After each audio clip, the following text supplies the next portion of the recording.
Assalamualaikum warahmatullahi wabarakatuh. Saya Dwi Sudarti, calon guru penggerak angkatan 7 dari SMA Negeri 1 Pino Utara Kabupaten Melawi. Dengan fasilitator Pak Mizan dan pengajar praktik Pak Burhan akan memaparkan tentang aksi nyata modul 1.4 budaya positif. Ada yang bisa Begini Pak, saya mau minta izin untuk diseminasi karena di modul 1.4 budaya positif ini saya harus melakukan aksi nyata. Yang pertama diseminasi budaya positif, yang kedua tentang keyakinan kelas. Begitu Pak. Pada dasarnya saya ini mendukung kegiatan ini, tapi kegiatan ini kalau bisa pakai undangan kawan-kawan supaya dia terlibat, undangan keluar grup saja lah, walaupun pada saya kami izinkan kan saya tentang jawabnya, terus supaya kawan-kawan itu mengerti, terus terlibat dan ada apa itu kayaknya kawan kalau diundang berangkat juga, ya tapi tertarik kayaknya ini bagus, mudah-mudahan kawan-kawan bisa terlibat. Baik Pak, undangannya saya akan buat dan nanti perihal tempat dan waktunya kita sesuaikan dengan jadwal di sekolah ini. Terima kasih Pak atas izinnya.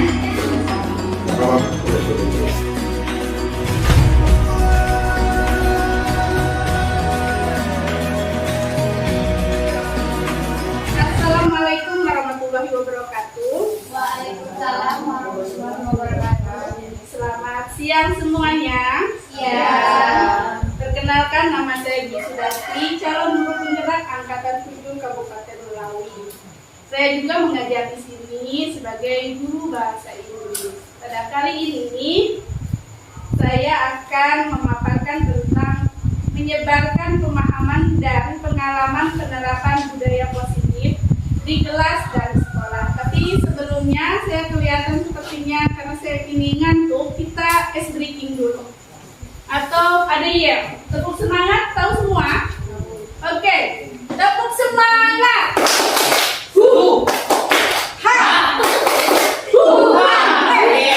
Lagi, tepuk semangat.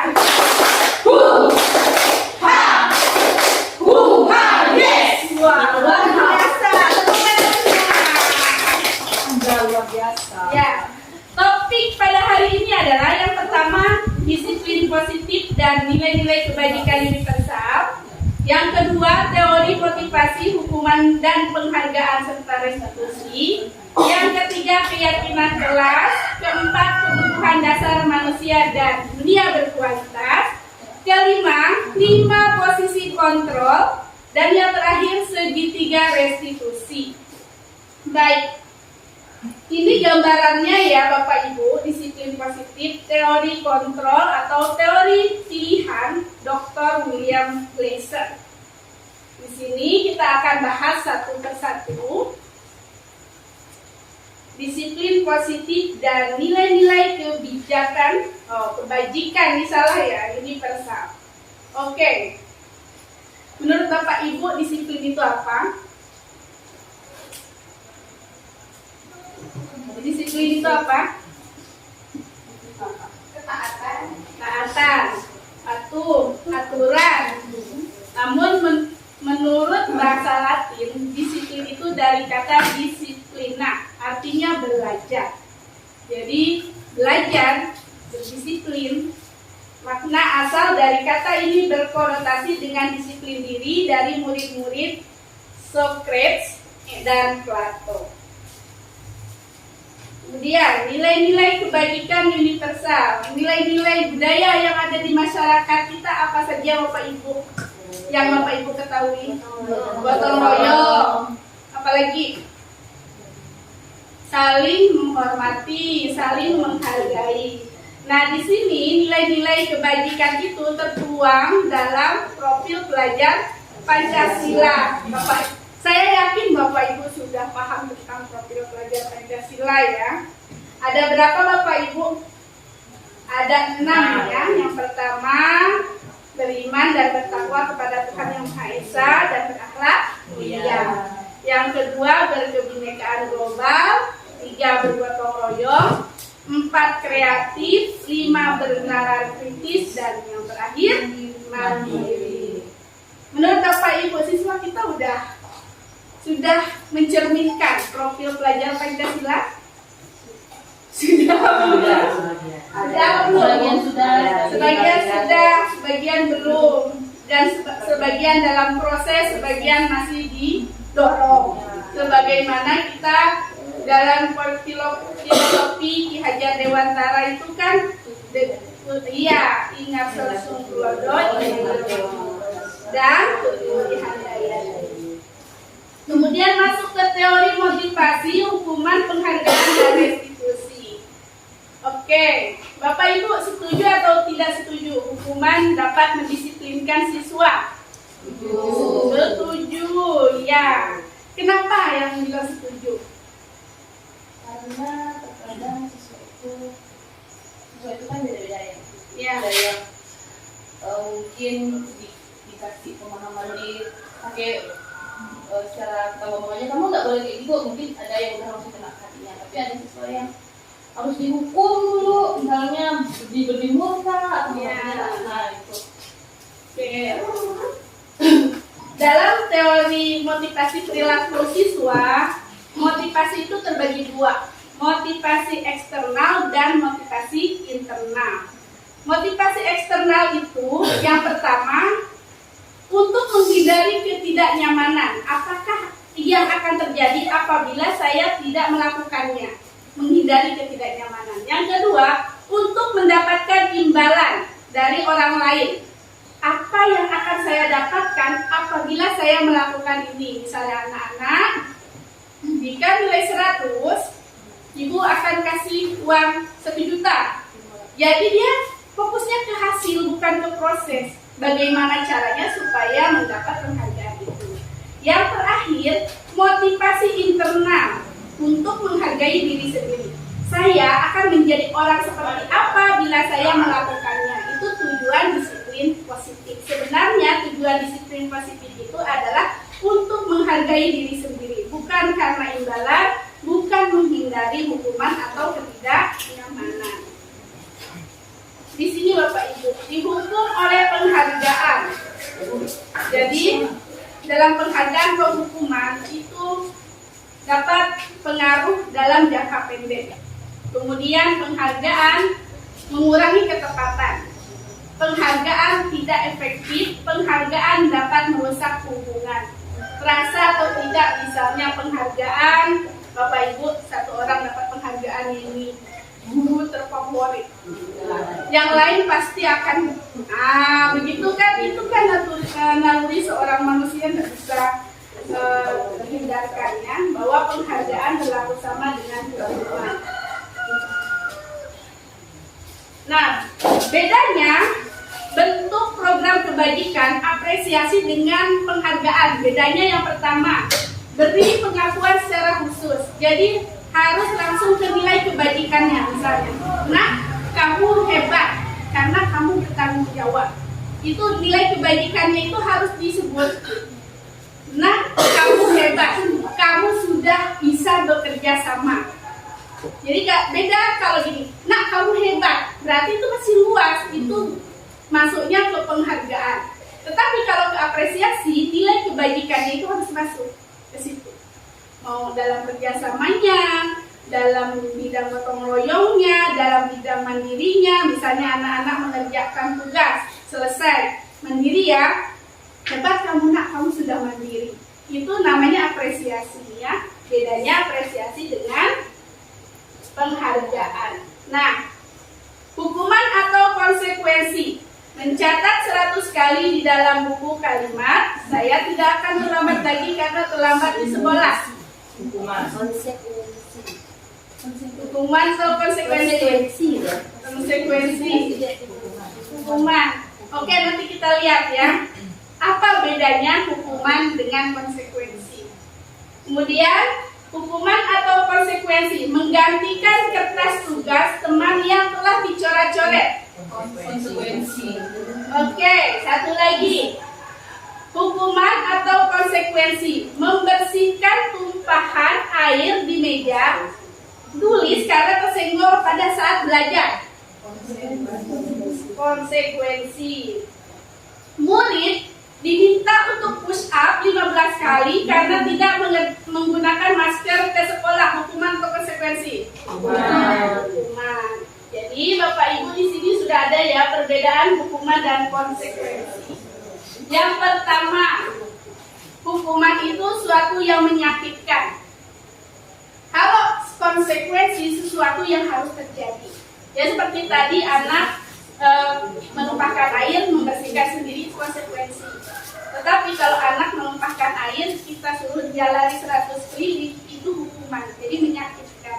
Kemudian yang kedua, hukuman membuat anak sakit untuk jangka waktu lama. Kedua, konsekuensi membuat anak merasa tidak nyaman tetapi dalam jangka waktu yang pendek. Kalau hukuman itu akan teringat terus, anak membenci kedisiplinan, sedangkan konsekuensi anak menghargai kedisiplinan. Yang ketiga, hukuman itu bagian dari paksaan. Kalau konsekuensi stimulus atau tanggapan.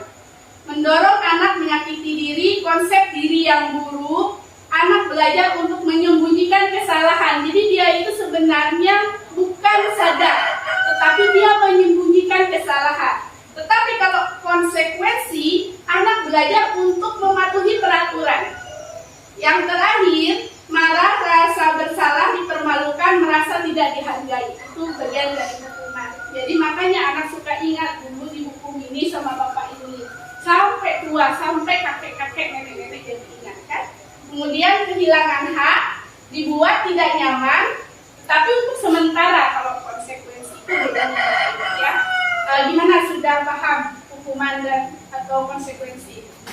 Sebenarnya saya semenjak jadi guru penggerak ini yang kemarin dibahas, saya ini lebih banyak menghukum siswa daripada membuat konsekuensi dengan siswa.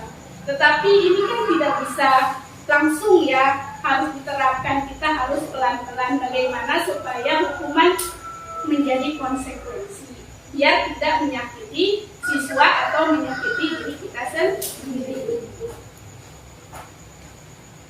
Nah, apa itu restitusi? Jadi Bapak Ibu di sini, restitusi adalah proses menciptakan kondisi bagi murid untuk memperbaiki kesalahannya. Jadi nanti akan ada segitiga restitusi, bagaimana cara menangani siswa kalau dalam punya kasus siswanya, gitu kan? Oh, kasus ini harus direstitusi dulu biar anak-anak bisa berkolaborasi dengan kita untuk memecahkan masalahnya sendiri, begitu. Nah ini ya bedanya Bapak Ibu, saya identitas gagal adalah hukuman, identitas sukses itu ada dua, konsekuensi dan restitusi. Jadi kalau identitas gagal itu hukuman, sesuatu yang menyakitkan harus terjadi yang tadi itu. Kalau sekuensi itu disiplin yang sukses.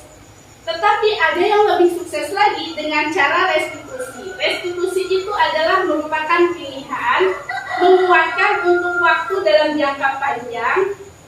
Murid mendapatkan penguatan dari gurunya, masalah terpecahkan, murid belajar bertanggung jawab, dan murid akan menghormati dirinya dan orang lain. Ini bagaimana caranya, ciri-cirinya ya, kalau kita mau restitusi itu. Yang pertama, bukan untuk menebus kesalahan, namun untuk belajar dari kesalahan. Yang kedua, memperbaiki hubungan. Ketiga, tawaran bukan paksaan. Misalnya seperti ini ada kasus contoh, kelahi, sobek bajunya, tiga kancingnya lepas ya, dipanggil, ditawarin, apa yang akan kamu lakukan sekarang? Menawari gurunya, dilem bu, kalau dilem akan cepat terlepas bu, kan gitu. Bagaimana dengan dijahit? Dijahit saja kan punya kawannya kan? Tapi saya tidak bisa menjahit bu. Misalnya, kamu boleh belajar dari Pak Guru ini bisa jahit. Jadi, jadi dia menerima tawaran. Ujungnya si korbannya kan akan menerima itu. Balik lagi ke semula bajunya. itu merasa lega kan. Kemudian dia yang punya kesalahan bertanggung jawab atas kesalahan itu sendiri. Gitu. Restitusi diri adalah cara yang paling baik, fokus pada karakter bukan tindakan. Jadi semuanya itu fokus untuk mengubah karakter, fokus pada solusi, mengembalikan murid yang berbuat salah pada kelompoknya. Jadi dia harus kembali lagi ke dirinya sendiri, dia harus mampu memecahkan masalah akan dirinya sendiri, tetapi dibantu oleh guru yang merestitusi itu. Jadi itu ya, bedanya hukuman, kemudian konsekuensi dan restitusi. Kayak masuk ke keyakinan kelas. Ini keyakinan kelas untuk mendukung motivasi intrinsik kembali ke nilai-nilai kebajikan yang tadi, yang di profil pelajar Pancasila, menggerakkan seseorang dibandingkan mengikuti serangkaian peraturan-peraturan. Beda ya, keyakinan kelas dengan tata tertib itu berbeda. Ya. Ini caranya, cara pembentukan keyakinan kelas. Yang pertama, keyakinan kelas bersifat lebih abstrak daripada peraturan yang lebih rinci dan konkret. Ada kata dilarang. Di situ dilarang apa ya? Mencoret-coret inti. Di situ harus diubah. Kalau keyakinan kelas seperti ini, kami sepakat untuk bertanggung jawab akan kelasnya, misalnya gitu. Atau harus semuanya tanggung jawab dia. Kemudian keyakinan kelas berupa pernyataan-pernyataan universal. Pernyataan keyakinan kelas senantiasa dibuat dalam bentuk positif, harus positif. Positif itu berarti dari kata-kata pun jangan ada kata dilarang, tidak boleh. Harus cari kata-kata yang lain. Keyakinan kelas hendaknya tidak terlalu banyak. Jangan banyak. Di kelas itu cuma misalnya 6 bergotong royong, misalnya kan. Pokoknya keyakinan kelas. Keyakinan kelas sebaiknya sesuatu yang dapat diterapkan di lingkungan. Jadi memang harus yang bisa diterapkan. Dan yang terakhir, bersedia meninjau kembali keyakinan kelas dari waktu ke waktu. Jadi keyakinan kelas itu bisa berubah, tetapi atas kesepakatan bersama. Jadi kita berdiskusi dengan siswa bagaimana menyepakati. Misalnya, ini ada contohnya. Kesepakatan kelas. Nulis, nanti disimpulkan. Ini hasilnya, misalnya bahasa Inggris. Di kelas bahasa Inggris, seperti saya ini, kami yakin bahwa kami satu bergotong royong. Berarti setiap ada pelajaran, apapun diskusinya, saling menghormati. Kemudian mandiri, ini kan abstrak. Disiplin, menjaga kebersihan. Apapun di situ yang ada di kelas itu harus dijaga kebersihan. Dan terakhir semangat belajar. Ini contoh keyakinan kelas ya. Jadi beda antara keyakinan kelas dengan peraturan. Kalau keyakinan kelas itu lebih abstrak, jadi lebih umum dan disepakati oleh semuanya, guru dan siswa. Boleh berubah kapan saja dan dikembalikan lagi ke kelasnya. Selain keyakinan kelas bahasa Inggris, saya juga membuat keyakinan kelas bersama kelas 12 IPA SMA Negeri 1 Pino Utara. Mari kita simak videonya. Kami yakin setelah kalian liburan, kalian mempunyai energi yang positif, yang tinggi untuk belajar. Namun pada kesempatan ini, pertemuan pertama, kita tidak belajar. Sebelum belajar, mari kita membuat keyakinan kelas ya. Jadi yang pertama, tadi Mem sudah membagikan sticky note 2 ya. Yang pertama, kita akan membuat cita-cita kelas atau curah pendapat ya. Kalian ingin bagaimana kan kelas kalian ini? Mau jadi bersihkah, mau jadi rapi, mau bagaimana? Silakan ditulis. Ayo ditulis. Ditempel.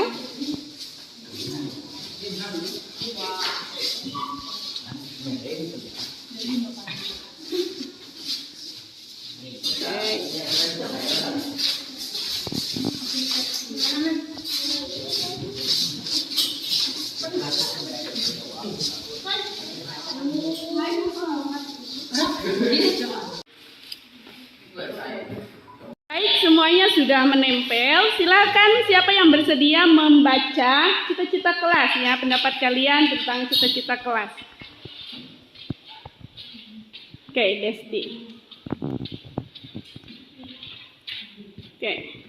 Saya ingin menjadikan kelas ini bersih dan rapi, wangi, adem dan sejahtera, tentram, damai dan bahagia. Saya ingin melihat kelas ini bersih dan rapi. Saya ingin kelas saya bersih dan rapi. Saya ingin melihat kelas ini bersih dan rapi. Saya mau kelas bersih, rapi.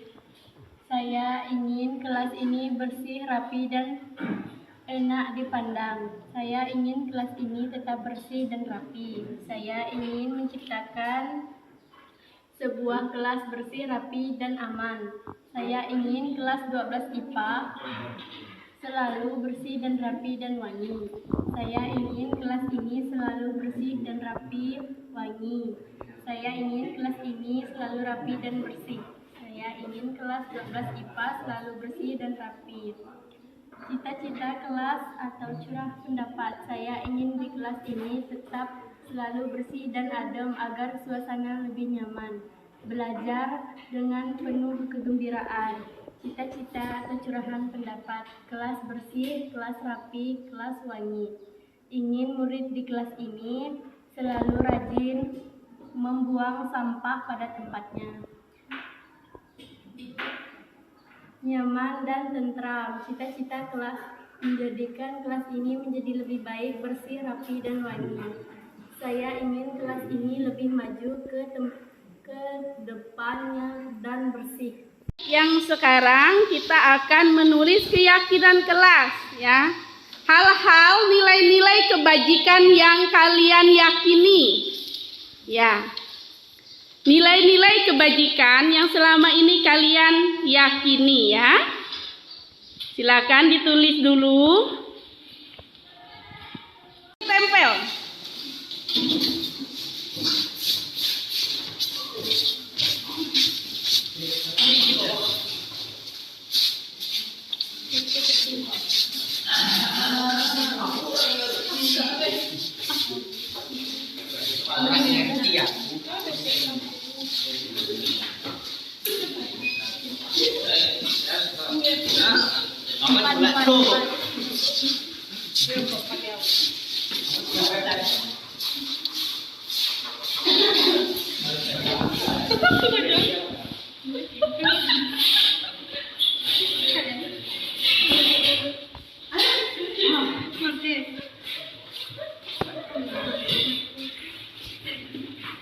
Siapa satu orang yang mau membaca keyakinan kelas ya? Oke, silakan maju.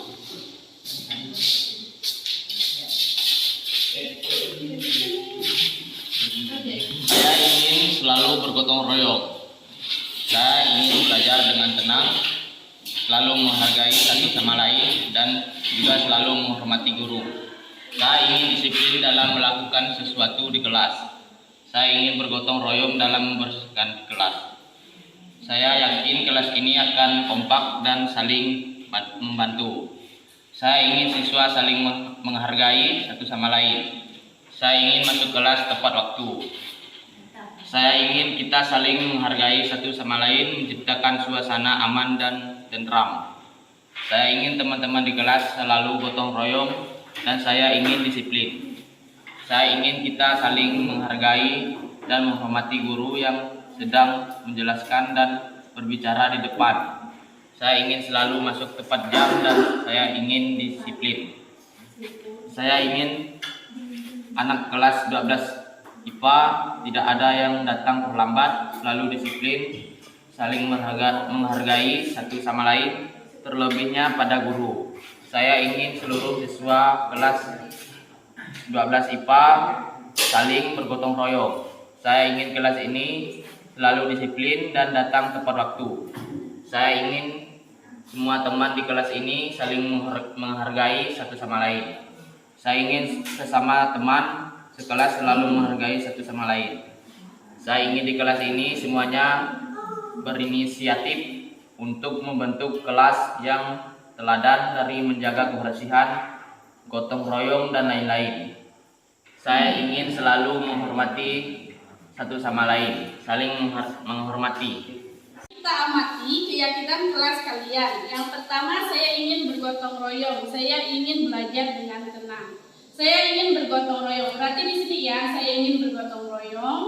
Saya ingin menghargai. Saya ingin disiplin, kompak dan saling membantu. Saling menghargai tadi mana ya? Saling disiplin. Saya ingin saling di sini. Oke. Saya ingin masuk tepat waktu. Ini berarti di sini.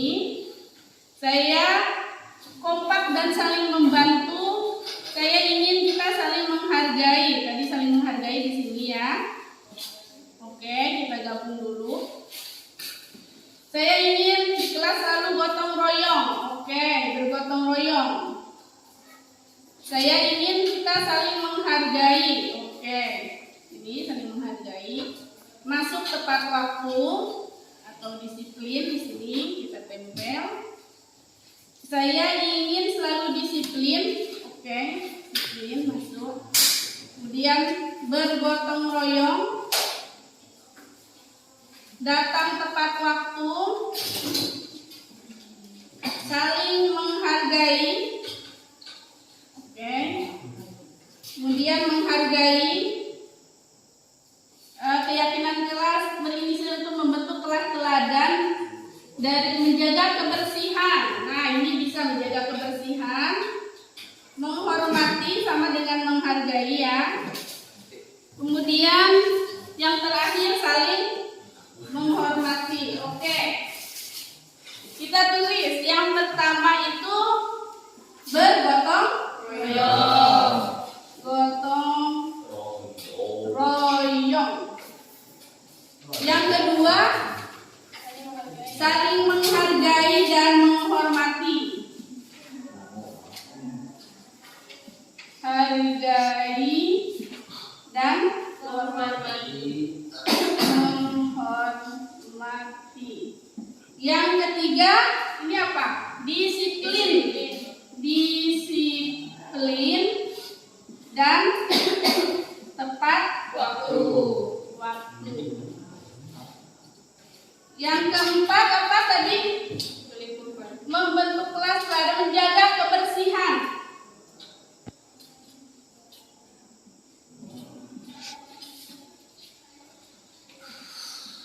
Ada yang kurang, ada yang mau ditambahkan? Tidak ada. Misalnya berdoa? Yes, ma'am. Ya, apa? Berdoa sebelum belajar. Berdoa sebelum belajar. Doa berdoa sebelum dan sesudah belajar. Oke, sudah belajar.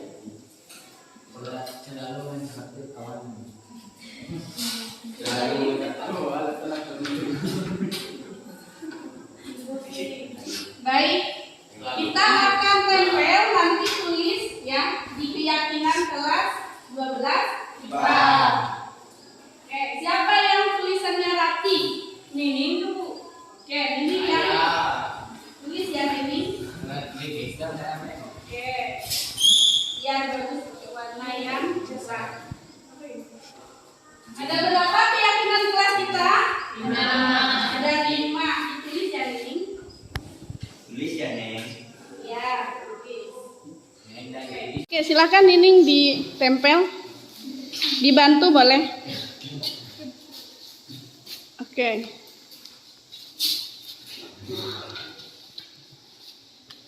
Tempel.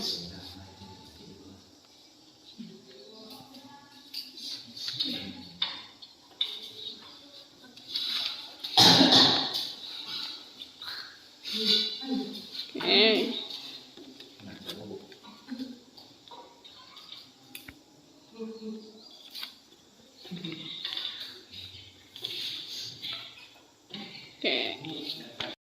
Jadi keyakinan kelas 12 IPA yang pertama bergotong royong, kedua berdoa sebelum dan sesudah belajar, ketiga menjaga kebersihan, keempat saling menghargai dan menghormati, kelima disiplin dan tepat waktu. Bagaimana? Apakah sudah sepakat? Sudah. Oke, setuju semua ya? Untuk kita menyepakati ini, kita menandatangani agar makin sepakat akan keyakinan kelas ini. Oke, dimulai dari Elsa, silakan.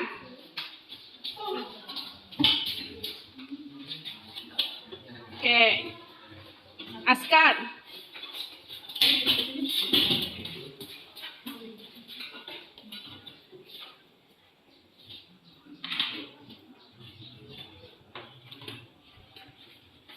Ini.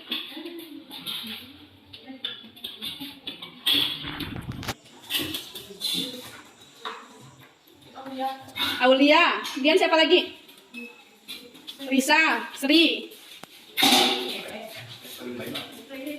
Oke. Fahri.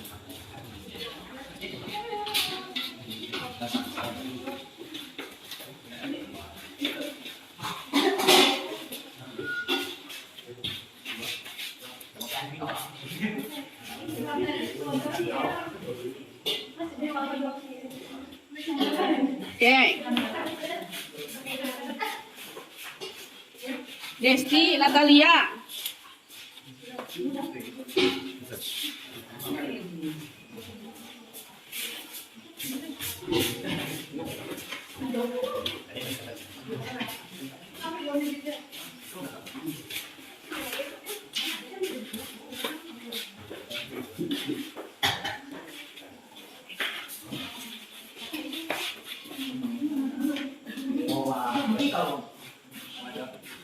Okay, next. Wendy.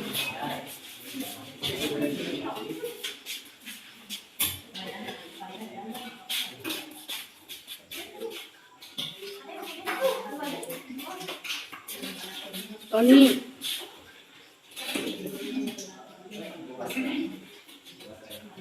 Okay. Next. Leo.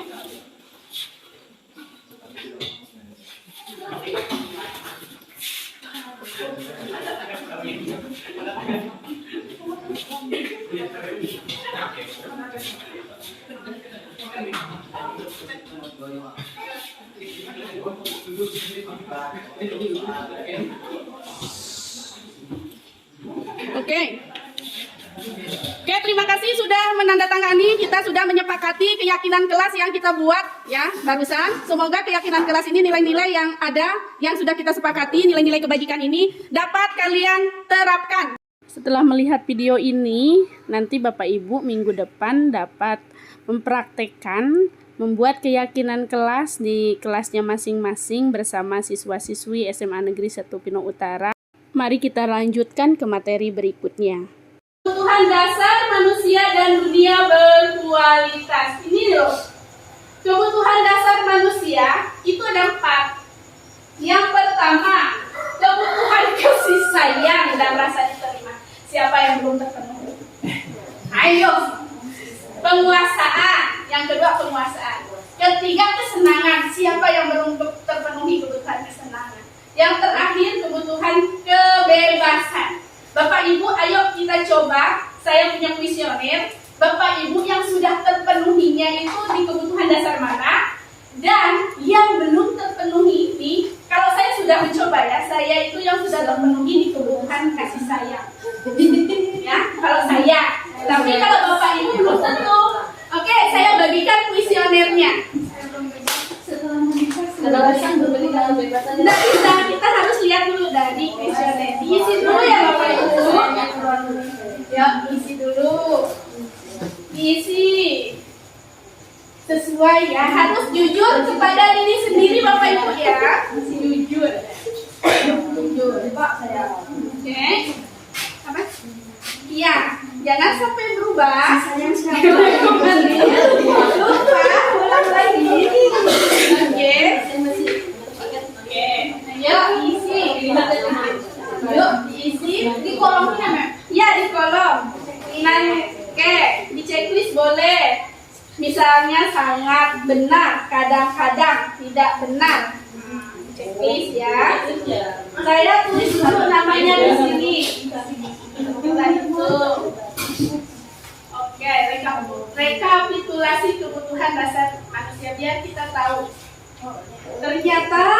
Ya, di buku itu keperluannya belum terpenuhi kebutuhan kasih sayang misalnya. Setelah kuesionernya di itu kan diamati. Oke, nomor 1.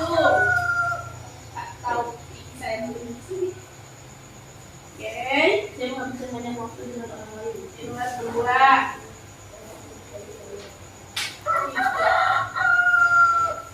Queen. Gimana nulis Queen? Kayaknya 2.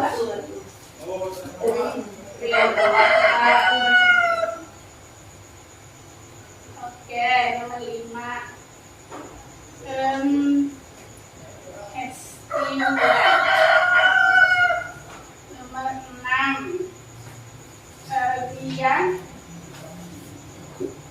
bulan.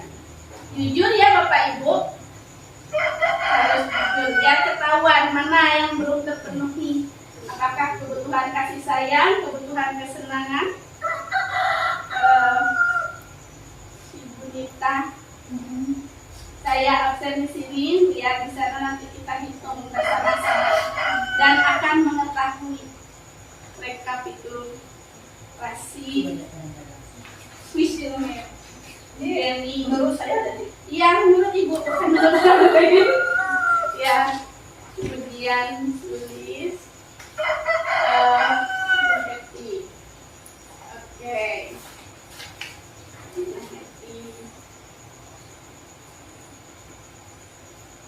Oke.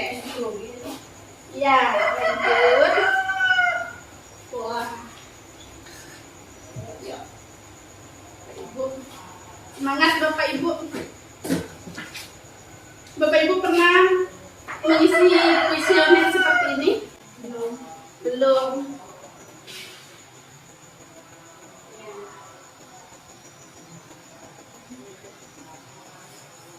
Oke. Luar biasa jawabannya. Jadi senyum-senyum sendiri ya. Oke.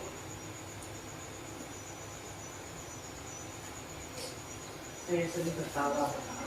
Gila. Gila. Saya sering tertawa.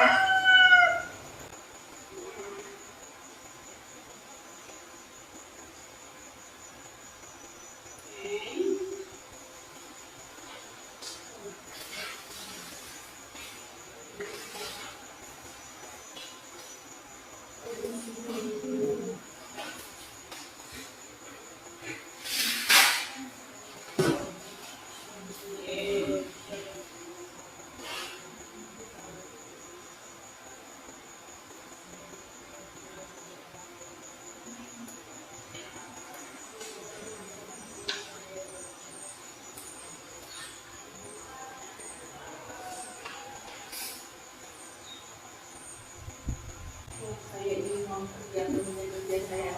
Wah, hebat. Oke. Jika sudah selesai, tolong dihitung nomor 1 sampai nomor 10 berapa jumlahnya. Hitung saja 1 sampai 10, 11 sampai 20. Dikasih tanda dulu 1 sampai 10 biar enak. Oke, 11 sampai 20. Nomor 20, 21 sampai 30. Nah, dari 31 sampai 40. Nah, ya, tolong kalau sudah selesai dihitung jumlahnya. 1 sampai 10 dihitung berapa? Misalnya ini 5 ditambah 3 tambah 1 sampai 10 dulu dihitung. Dikasih tanda dulu 1 sama 10-nya biar enak. Oke, kemudian 11 sampai 20. Oke. 21 sampai 30. Kemudian 31 sampai 40. Enggak, 10 totalnya. Ya, 1 sampai 10 dikasih tanda biar enak. 11 sampai ya, 11 sampai 20 dikasih tanda, 21 sampai 30.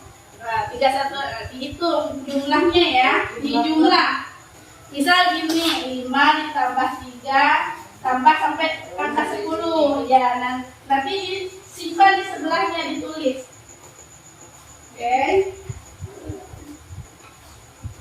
Oke. Dihitung dulu Bu. Ya, nomor 1 sampai nomor 10 dihitung. Oke, diulang. Ya. Semuanya gini. 11 sampai 20, 21 sampai 30, dari 31 sampai 40. Itu ya.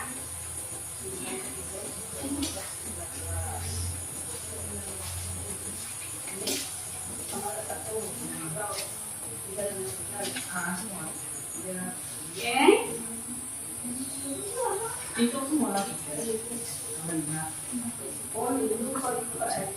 Ya, itu per item 1 sampai 10 berapa, 11 sampai 20 berapa.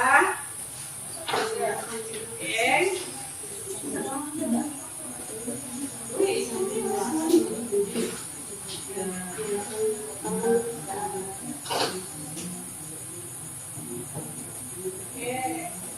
Siapa yang sudah selesai? Habis itu jumlahkan semua. Enggak, itu aja. Ini punya. Waduh. Sudah selesai. Oke. Ulang. Oke, kita masukkan 40 poinnya. Keseluruhan yang dulu. Kemudian Awan nih. 36, kemudian 28, dan yang terakhir 34. Jadi yang sudah terpenuhinya kebutuhan kesenangan, yang belum terpenuhi kebutuhan kebebasan. Tidak bebas. Oke, bukuin, jadi dikumpulkan ya. Tentangnya itu gimana? Bukuin 29, kemudian penguasaannya 30, kebebasannya 34. Memang yang sudah terpenuhi kebutuhan kasih sayang, luar biasa. Yang belum terpenuhi kebebasan ya. Di sini simpan yang udah di sini. Ini punya Bu Hesti kayak mana? Punya Bu Hesti mana? Ini Bu Hesti bulan. Oh, di permen. Simpan sini. Ya. Jadi yang 49 ya.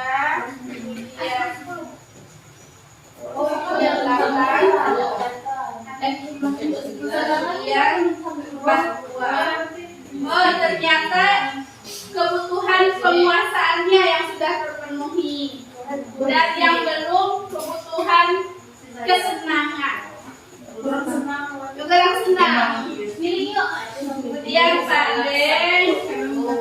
Pandeng 32, penguasaan 33, kemudian 24. Wah, yang terakhir 32. Berarti yang sudah terpenuhi kasih sayang dan kesenangan. Yang belum kebebasan. Kebanyakan tidak bebas ya Mia, kebebasan. Ayo Yeni. Ayo Yeni.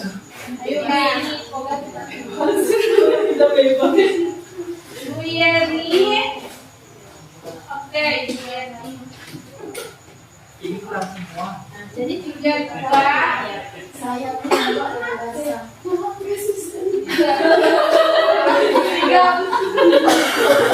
Bulan 8 dan Udah banyak kasih sayang. yang sudah terpenuhi Bu Yeni kebutuhan kasih sayang.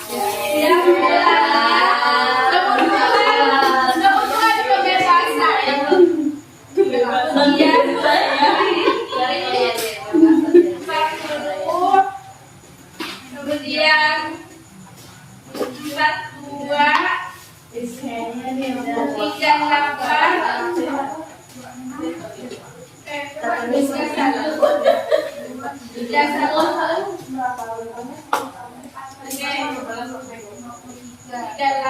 Oke, yang sudah terpenuhi kebutuhan penguasaan, yang belum terpenuhi kebutuhan kebebasan.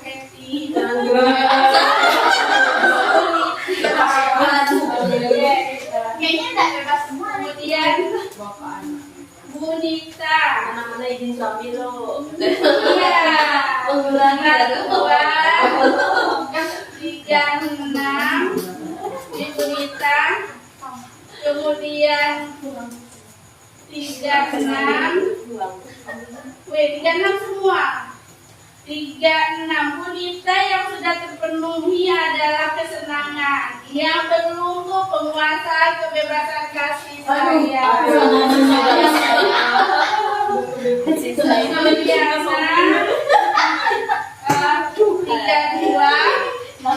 ditambah 26, kemudian 38 Bu Suryana, kebutuhan kebebasan dan kasih sayangnya aman, yang belum kebutuhan penguasaan. Siapa? Bu Hesti. Saya mana nih? Itu nih ketiga juga. Penguasaan apa tanya? Kemudian 36 28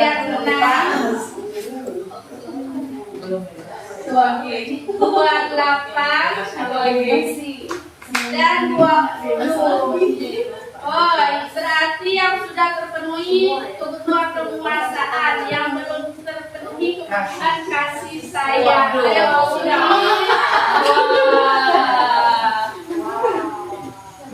Sayang 40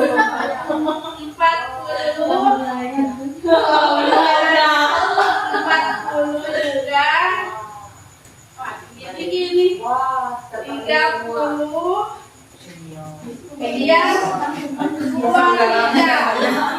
yang sudah terpenuhi kebutuhan kesenangan dan penguasaan, yang belum kebutuhan kasih sayang.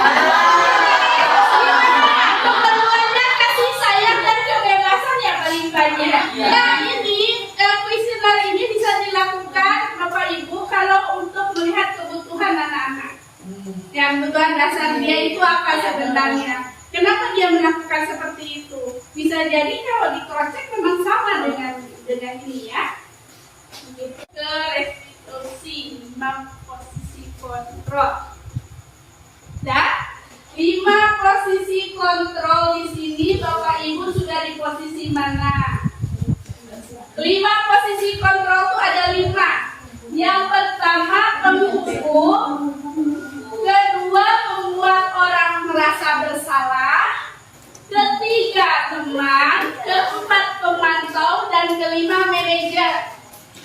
Kalau penghukum seperti ini, guru menghardik, menunjuk-nunjuk, menyakiti, menyindir. Kalau kamu tidak melakukan ini, awas ya, rasakan saja. Memberontak, menyalahkan orang lain, berbohong.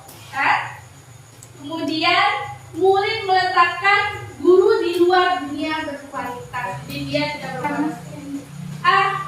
Biasakan saja, nanti juga marah-marah lagi.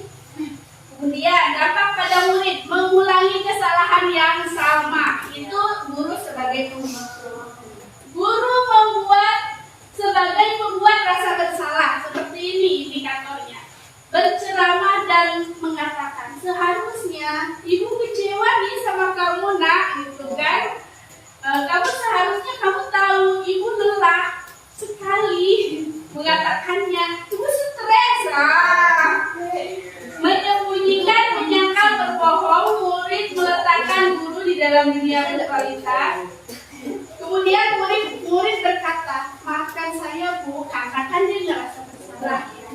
Kemudian murid merasa rendah diri. Kemudian posisi guru sebagai teman, membuatkan alasan-alasan untuk muridnya. Ayolah lakukan demi ibu. Masa kamu tidak mau? Ingat, tidak ibu pernah bantu apa? kan? Kemudian hasilnya ketergantungan. Murid meletakkan guru sebagai orang yang sangat penting. Kalau teman itu, saya pikir Bapak Ibu teman saya ternyata begitu. Akhirnya dampaknya lemah, tidak mandiri dan bergantung. Kalau saya Bapak Ibu, saya posisinya di teman. Jadi anak-anak tuh memang jadi tidak mandiri karena mereka ngikutin kita, terus pokoknya kemana-mana kita diikuti. Masalah apapun yang sampai curhat segala macam pun kita yang bicara. Karena posisi saya itu lebih ke teman. Kemudian yang ini, yang keempat adalah pemantau. Guru berbuat menghitung dan mengukur. Apa peraturannya? Menyesuaikan diri bila diawasi hasilnya. Murid meletakkan guru, peraturan, dan hukum di dunia berkualitas. Murid berkata, berapa banyak bintang yang saya harus peroleh? Berapa halaman yang harus saya tulis? Dampak pada murid menitik beratkan pada sanksi atau hadiah untuk dirinya. Ini pemantau. Jadi dia kalau membuat orang merasa bersalah pun dari nada bicaranya itu udah lain. Ya. Jadi kalau misalnya posisi sebagai pemantau sama manajer, kita itu harus datang, kita itu harus netral. Kamu Nina, itu tuh jangan ada nada, kita tetap harus netral dengan anak dulu. Nah, yang terakhir adalah posisi manajer. Kalau posisi manajer, yang pertama guru berbuat itu mengajukan pertanyaan-pertanyaan guru. Karena setiap masalah, setiap kasus yang dia lakukan tindakan itu pasti ada alasan. Kemudian yang kedua, apa yang kita yakini? Seperti tadi di kelas di sekolah kan dia punya keyakinan sendiri. Misalnya kemarin ada beberapa orang itu di kelas itu buang sampah sembarangan. Sedangkan keyakinan kelasnya itu harus membersihkan, harus kelas itu harus bersih, kan?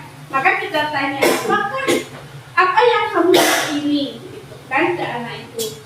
Dan menguatkan pribadi, murid meletakkan dirinya sebagai individu yang positif. Bagaimana caranya saya bisa memperbaiki keadaan? Murid itu pasti berpikir, gimana caranya dia memecahkan masalahnya dengan sendiri. Yang terakhir, dampaknya mengevaluasi diri, bagaimana cara memperbaiki diri. Jadi dia itu didorong sama kita itu untuk memecahkan masalahnya sendiri. Bukan karena dia takut karena ada imbalan atau senang karena penghargaan. Gitu, seperti itu. Ada contohnya, kemarin saya sudah bikin videonya di sini. Dengan melakukan segitiga restitusi. Yang pertama, validasi kebutuhan, menanyakan keyakinan, kemudian menstabilkan identitas dulu, kemudian validasi kebutuhan, yang terakhir menanyakan keyakinan. Ini contohnya ya Bapak Ibu.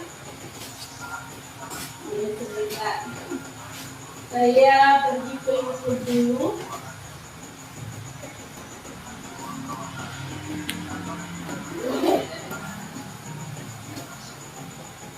Bisa di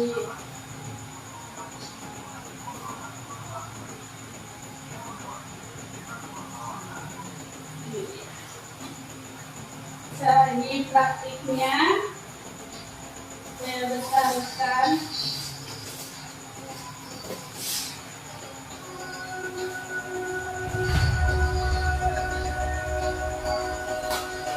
Ini ya contohnya.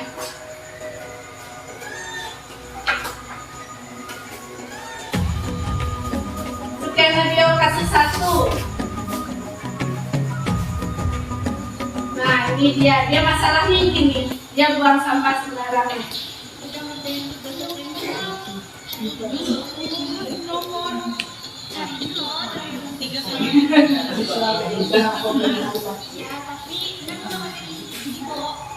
Nah ada yang melapor, kita melapor kawannya. Nah jelas ya. Terima kasih informasi kita. Siapa aja mereka. Ini contoh penerapan segitiga restitusi. Kemudian saya melihat benar tidak mereka itu yang dilaporkan sama kita. Kalian jajaran siapa? Oh, ya.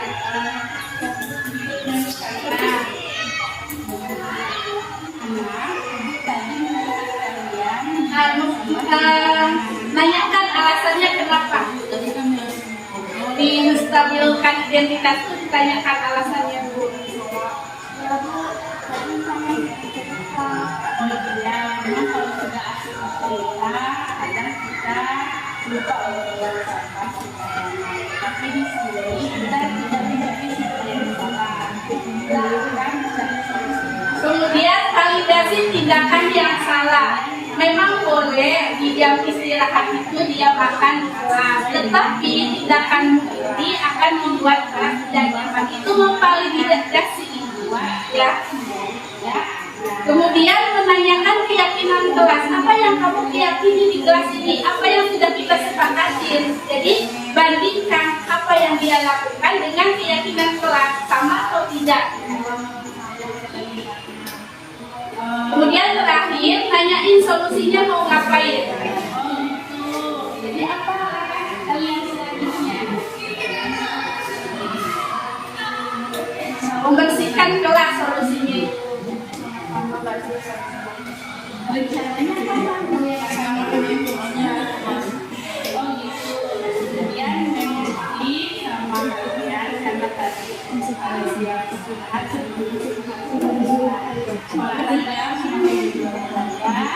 tolong diganti ya bajunya nanti jadi aku putih.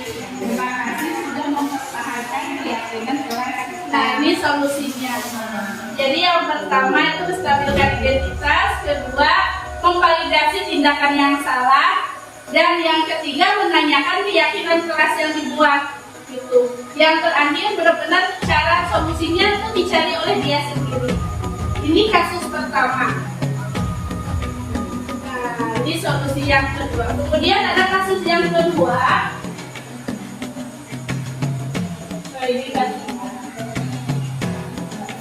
Ini kasusnya Abil tidak ikut pas. Nabil fisika karena nonton Piala Dunia. Dia mau sedang memenuhi kebutuhan kesenangannya. Gitu. Tetapi dalam validasi tindakan yang salah itu kan bermasalah karena dia tidak bakalan dapat nilai fisika. Jadi solusinya adalah meminta maaf. Dia sendiri yang bilang akan meminta maaf dan meminta ulangan susulan kepada gurunya. Gitu. Tapi harus jelas kapan ditanyakan. Jadi biar ada komitmen. Begitu ya untuk melakukan segitiga restitusi ke siswa. Nah setelah ini silakan Bapak Ibu kalau ada yang bertanya tentang materi yang saya paparkan.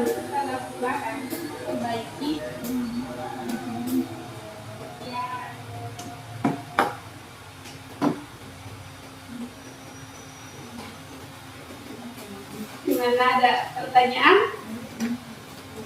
Atau dari semua yang saya paparkan, silakan yang mau memberikan umpan balik atau tanggapan positifnya tentang materi yang saya paparkan boleh. Jadi kan kadang di kelas kan kita sudah menegur, menghubungan, Ya, ya seperti tadi kan diskusi. Nah kadang kita udah gitu, tapi kadang ada anak-anak itu yang kayak gimana ya, kadang langsung bilang Ya. kan kayak gitu Mem. Jadi gimana lah Mem? Khususnya solusi dari Mem, apakah harus setiap tahun? ya, benar. Jadi posisi kontrol kita yang paling ideal itu adalah manajer, yang paling ideal. Tetapi kan itu tuh tidak mudah. Benar untuk dilakukan. Dan saya sendiri pun saya menyadari bahwa posisi kontrol saya tuh sampai hari saat ini masih teman, masih mau menuju pemantau dan manajer. Kemudian dalam penanganan kasus itu kita upayakan pakai segitiga restitusi itu, diupayakan pertama kalinya, gitu kan? Karena memang segitiga restitusi ini sangat bagus gitu untuk dipraktekkan ketika ada siswa yang mengalami kasus. Jadi bukan hanya kuliah saja, saya juga tetap berusaha dalam hal ini gitu. Ada lagi yang lain? Ya. Kalau misalnya tidak ada, boleh simpulkan dengan 3 kata atau 3 kalimat tentang pembelajaran atau pemaparan saya hari ini. Boleh mulai dari sini.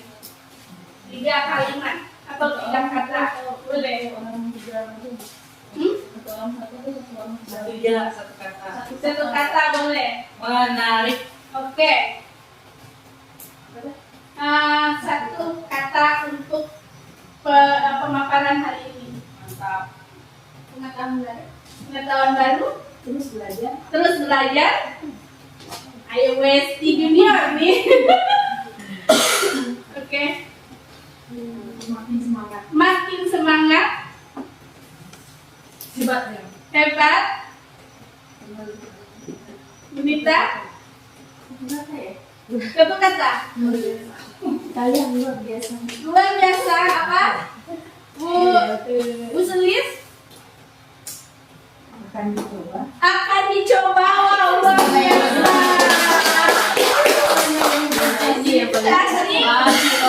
Apa? Wah, ini nampaknya banyak nih kata-kata yang akan keluar kalau terbikinnya agak lama. Memulai aja. Oke, mulai dari diri seperti mereka. Mulai dari diri merdeka belajar itu ya. Bapak Ibu terima kasih sudah mau datang dan berkolaborasi, berkomunikasi dengan saya di sini. Tentu saja dalam hal ini saya juga penuh dengan kekurangan. Mari kita bersama-sama untuk menjadikan sekolah kita ini menjadi sekolah yang lebih baik, yang bisa memberikan kebermanfaatan kepada diri sendiri maupun orang lain. Terima kasih. Wassalamualaikum warahmatullahi wabarakatuh. Waalaikumsalam. Selamat semangat.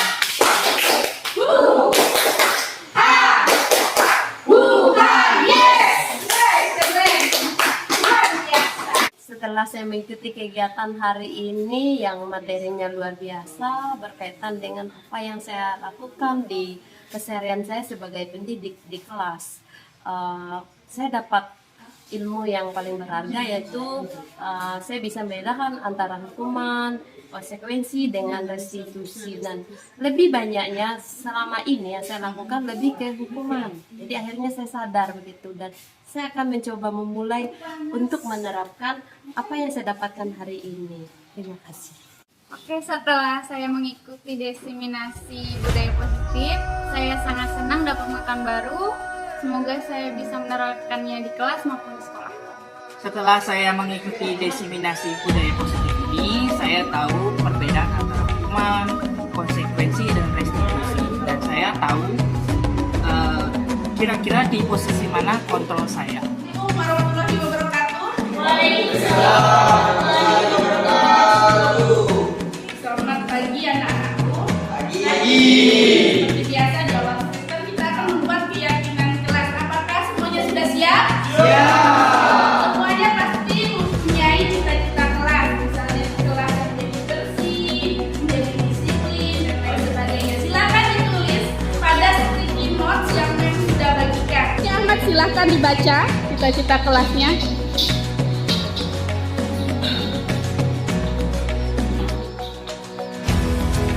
Ingin menjadikan kelas yang aman, damai, dan tentram.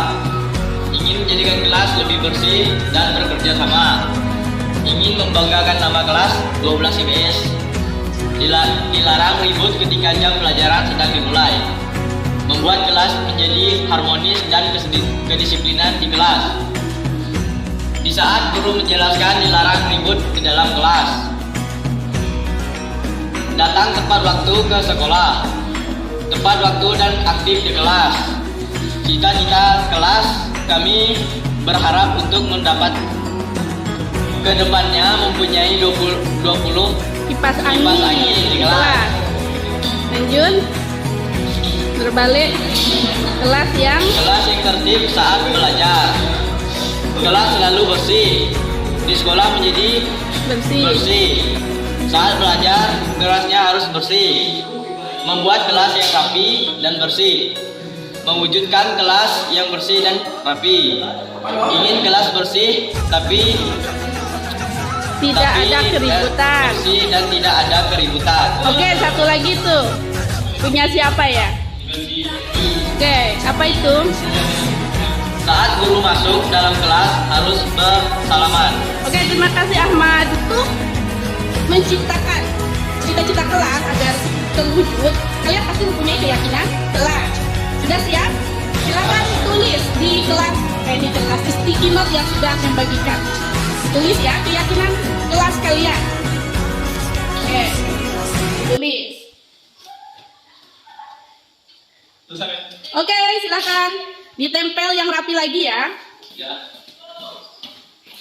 Oke, lanjut selanjutnya. Oke. Oke. Ayo semuanya.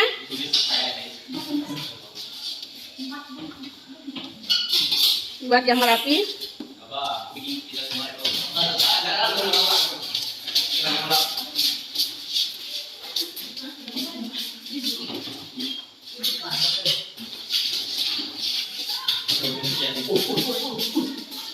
Oke, buat rapi ya.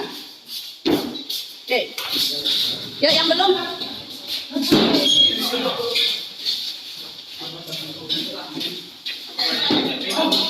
Ayo.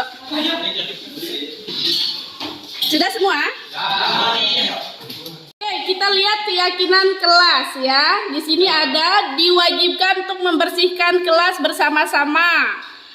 Dengan belajar rukun semua yang dipelajari bisa dipahami. Ada rukun. Oke, kemudian salaman. Ini boleh religius ya, religius.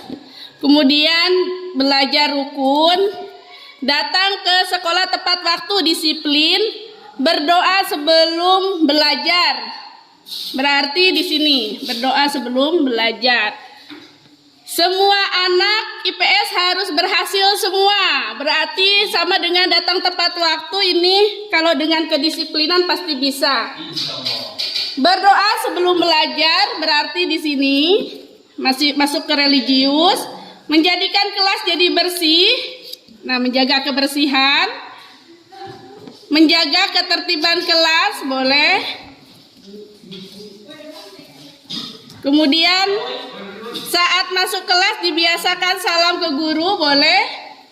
Religius. Saat guru menjelaskan semua tidak boleh ribut, disiplin ya. Tidak boleh ribut, masuk ke mana tuh? Menghargai guru, boleh ini. Kemudian mewujudkan kelas yang indah, menjaga kebersihan sama. Oke. Saya yakin tidak ribut. Nah, boleh menjaga nih, menjaga, menghargai. Satu lagi. Ini saat guru mengajar tidak boleh ribut. Oke. Menghargai ya. Jatuh, tolong ditempel. Oke.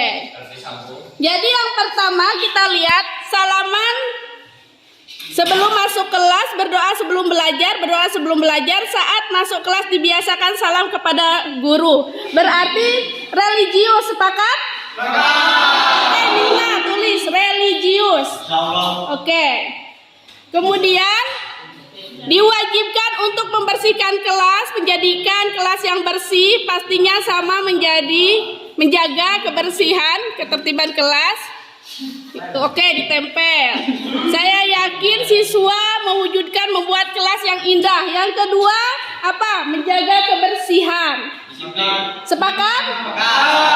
Ya, kelas menjaga kebersihan. Ditulis yang nomor 2. Ya, tulis. Oke. Yang ketiga, datang ke sekolah harus tepat waktu, harus berhasil semua. Saat guru menjelaskan semua tidak boleh ribut. Jadi apa? Disiplin. Ya, yang tidak boleh ribut nanti di sini boleh saling menghargai ya. Yang terakhir, menghargai guru di depan. Tidak ribut dan tidak ribut. Berarti menghargai, saling menghargai dan saling menghormati. Setuju atau tidak? Ya, kalau setuju berarti ada berapa keyakinan kelas? 5. Yang pertama apa? Coba Milna sebutkan. Religius, Kedua, disiplin, ketiga, menjaga kebersihan, keempat. saling menghargai dan menghormati. Oke, ada lagi mau ditambahkan lagi? Keyakinan kelas kalian selain 4 itu? Hah? Wajib dihukum? Apa? Oh, yang melanggar di sini tidak seperti itu ya hukumannya. Sanksinya tidak seperti itu. Jadi harus menyadari ke diri sendiri, ya. Karena ini sudah diyakini oleh siswa-siswi, maka harus diyakini dan harus sadar sendiri. Oke. Kalau sepakat, silakan ditempel Milna. Oke. Tempel. Oke. Oke. Lanjut. Religius. Kemudian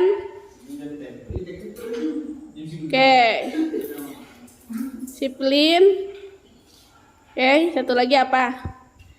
Mari kita menandatangani keyakinan kelas yang sudah kita sepakati. Silahkan mulai dari siapa? Siapa aja boleh. Yuk.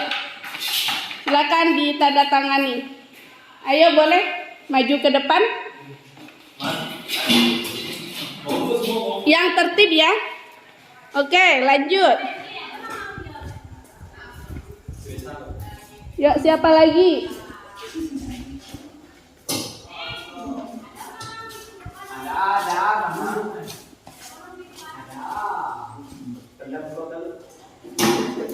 Oke.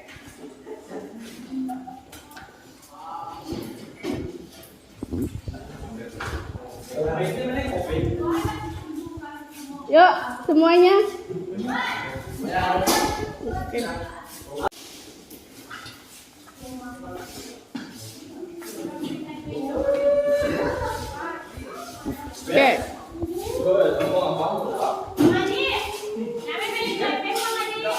Oke.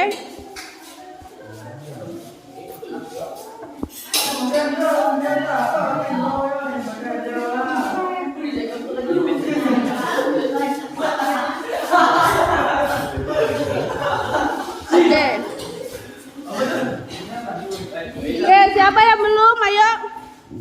Maju ke depan. Sudah? Sudah semua?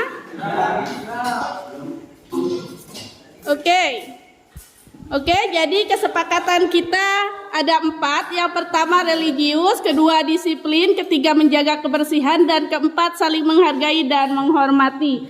Sudah disepakati oleh semua kelas?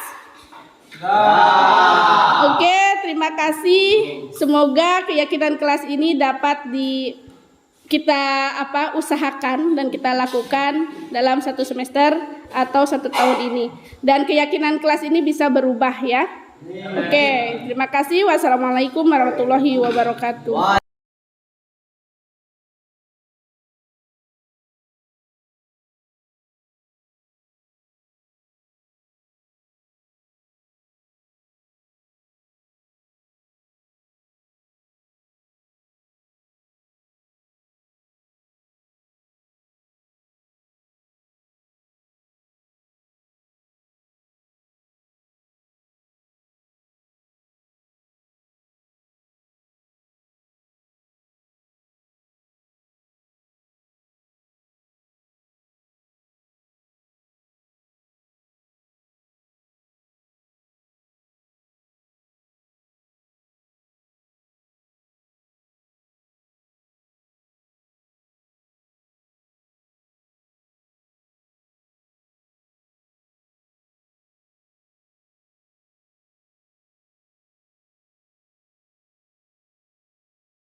Gimana Bu? Ada yang bisa kami bantu? Jadi saya pertama sudah melaporkan atau meminta izin kepada Bapak tentang diseminasi yang sudah dilakukan pada minggu yang lalu. Kemudian pada hari ini tadi pagi sudah membuat keyakinan kelas bersama para guru, dan setiap kelas sudah mempunyai keyakinan kelas masing-masing. Saya berharap Bapak memberikan umpan balik tentang kegiatan yang telah saya lakukan. Jadi ini terima kasih sekali Bu ya. Jadi saya mewakili kawan-kawan juga terima kasih. Selain ini keperluan Ibu, tetapi imbasnya juga kepada sekolah. Sekolah sangat terima kasih, banyak ilmu yang baru ke kawan-kawan. Umpama salah satunya adalah budaya positif. Ibu sampaikan ke kawan-kawan, kawan-kawan pun juga menanggapi dengan baik. Saya antusiasnya juga luar biasa. Bukan hanya kawan saja, sesama guru atau TU, tapi siswa pun juga sangat antusias. Terus yang jadi terima kasih juga, jadi Ibu melibatkan kawan-kawan, bukan hanya guru tapi TU juga dilibatkan semuanya dalam agenda ini. Jadi terima kasih Bu. Terus yang barusan Ibu laksanakan tentang keyakinan kelas itu juga luar biasa, karena kayaknya di perguruan tinggi itu juga udah lama yang begini-begini ini. Tetapi Ibu menyampaikan kepada kawan-kawan budaya itu untuk melaksanakan ini juga luar biasa. Antusiasnya tadi saya ke kelas-kelas untuk ngambil foto-foto juga luar biasa. Jadi kayaknya menyenangkan juga itu kegiatan sebelum proses pembelajaran. Saya hanya sekedar bisa membantu, tapi kalau kekurangan dan sebagainya ya tolong itu sampaikan biar nanti kawan-kawan bisa saling membantu juga. Karena terima kasih Bu, mudah-mudahan nanti ada kawan-kawan yang berkeinginan mengikuti jejak Ibu, mengikuti pembelajaran ini. Jadi saya kira itu Bu, jadi lanjutkan lagi. Kalau perlu diskusi-diskusi di kantor itu ya dimasukkanlah tentang hal itu gitu. Biar nanti kawan-kawan ada keinginan yang luar biasa. Oke, itu Bu ya. Jadi terima kasih. Saya sangat senang sekali sudah memulai gerakan-gerakan ini, dan kawan-kawan pun antusiasnya juga alhamdulillah luar biasa. Oke, saya kira itu Bu ya. Mungkin ada yang diantarkan lagi. Terima kasih Pak sudah memfasilitasi saya khususnya dalam mengikuti pendidikan guru penggerak ini.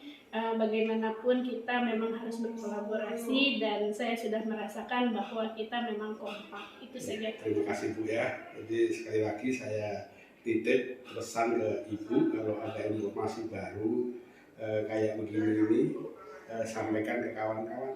Jadi terus kita semuanya biar bisa melaksanakan yang lebih baik demi sekolah kita. Iya, baik. Terima kasih Bapak ya. Assalamualaikum warahmatullahi wabarakatuh. Halo, nama saya Arifin. Saya siswa SMA Negeri 1 Pinang Utara. Kami sudah membuat keyakinan kelas bersama wali kelas dan menyepakati dengan menandatangani keyakinan kelas tersebut. Kami akan berusaha untuk menerapkan keyakinan tersebut. Kami juga membiasakan menerapkan budaya positif di sekolah seperti gotong royong, disiplin, religius, dan lain sebagainya. Terima kasih. Saya Cindy Sakita, siswa SMA Negeri 1 Pinang Utara, membuat keyakinan kelas dan disepakati oleh semua siswa di kelas sangat penting karena untuk melatih karakter tanggung jawab dan kedisiplinan. Pembiasaan budaya positif di sekolah sangat bagus agar tercipta lingkungan sekolah yang aman, nyaman, dan kondusif. Demikian pemaparan dari saya. Wassalamualaikum warahmatullahi wabarakatuh.